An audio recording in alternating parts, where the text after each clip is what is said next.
بسم اللہ الرحمن الرحیم 27ویں تراویح۔ آج کی تراویح کے چند اہم نکات۔ آج بفضل خدا آخری تراویح ہے۔ اس میں 19 سورتوں کی تلاوت کی گئی۔ سورہ علق کی پہلی 5 آیتیں سب سے پہلے وحی کی حیثیت سے غار حرا میں نازل ہوئی ہیں۔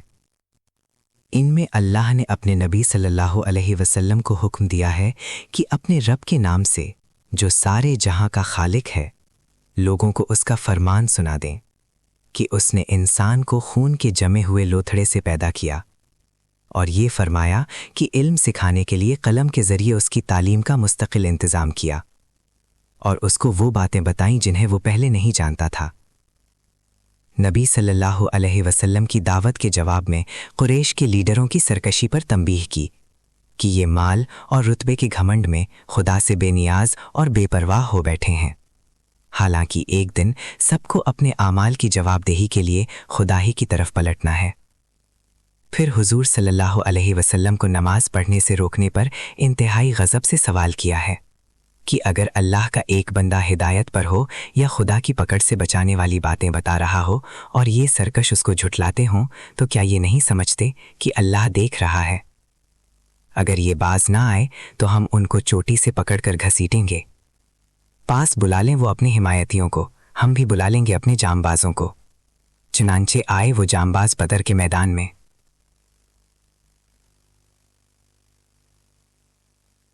سورہ القدر۔ قدر کے 2 معنی ہیں، ایک تقدیر بنانا، دوسرے نہایت قدر والی چیز۔ وہ رات جس میں قرآن نازل ہوا اور جو رمضان کی 27ویں رات تھی، دونوں معنی پر پوری اترتی ہے۔ اس رات میں قرآن کو اتار کر اس انسانیت کی تقدیر بدلنے اور اس کی بگڑی بنا دینے کا فیصلہ کیا گیا، جو اس زمین پر اپنے کرتوت سے ہر جگہ ذلیل ہو رہی تھی۔ اور اسی لیے یہ رات انسانی تاریخ میں سب سے زیادہ محترم، قابل قدر اور قیمتی رات ہے کہ اس میں انسانیت کے لیے آئندہ دنیا میں ترقی و بلندی اور آخرت میں فلاح و کامیابی کا وہ سامان اتارا گیا جو پچھلے 1000 مہینوں میں بھی کبھی نہ اتر سکا تھا۔ اسی لیے ہر سال اس رات کو جبرائیل علیہ السلام اپنے ساتھ فرشتوں کے پرے کے پرے لیے دنیا میں اترتے ہیں، اور جو لوگ اس رات میں جاگ کر اللہ کو یاد کر رہے ہوتے ہیں ان سے مصافحہ کرتے اور مغفرت کی بشارت دیتے ہیں۔ صبح تک یہی کام چلتا رہتا ہے۔ سورہ البینہ۔ بتایا گیا کہ اہل کتاب یہودی، عیسائی اور مشرکین دونوں گٹھ جوڑ کر کے قرآن کو جھٹلانے کے لیے اٹھ کھڑے ہوئے ہیں۔ اس کی وجہ یہ نہیں ہے کہ قرآن کے بارے میں وہ شک میں مبتلا ہے، بلکہ اس کا اصل سبب ان کا تکبر اور گھمنڈ ہے۔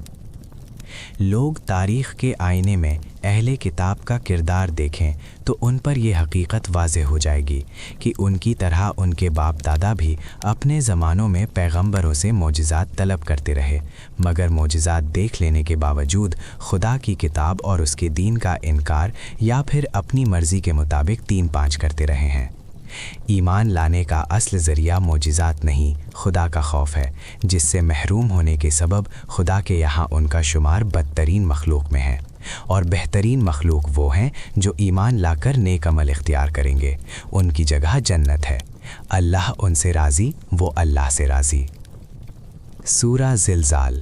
بتایا گیا کہ وہ دن ضرور آنے والا ہے جب انسان کی ہر نیکی بدی، خواہ کتنے پردے میں کیوں نہ کی گئی ہو، اس کے سامنے رکھ دی جائے گی۔ اس حقیقت کا نقشہ اس طرح کھینچا گیا ہے، جب کہ زمین پورے زور کے ساتھ جھنجھوڑ دی جائے گی اور وہ اپنے اندر کے سارے بوجھ نکال کر باہر ڈال دے گی۔ انسان کہے گا یہ اس کو کیا ہو رہا ہے؟ اس روز وہ اپنے اوپر سے گزرے ہوئے سارے حالات بیان کر دے گی، اس لیے کہ اس کے رب نے اس کو ایسا کرنے کا حکم دیا ہوگا۔ اس دن لوگ قبروں سے اس طرح نکلیں گے کہ کسی کے ساتھ نہ اس کے اہل خاندان ہوں گے، نہ اعزا و اقربا، نہ اس کا جتھا پشت پر ہوگا، نہ اس کے نوکر چاکر، نہ اس کی دولت و جائیداد، نہ اس کے دوست احباب اور مددگار، اور نہ اس کے خدا کے ساتھ ٹھہرائے ہوئے شریک، بلکہ ہر ایک اپنے اعمال کی جواب دہی کے لیے اپنے رب کے حضور تنہا حاضر ہوگا۔ یہ اس لیے ہوگا کہ ان کو ان کے اعمال آنکھوں سے دکھا دیے جائیں۔ پھر جنہوں نے ذرہ برابر نیکی کی ہوگی وہ اس کو دیکھ لے گا، اور جس نے ذرہ برابر بدی کی ہوگی وہ اس کو دیکھ لے گا۔ سورہ العادیات۔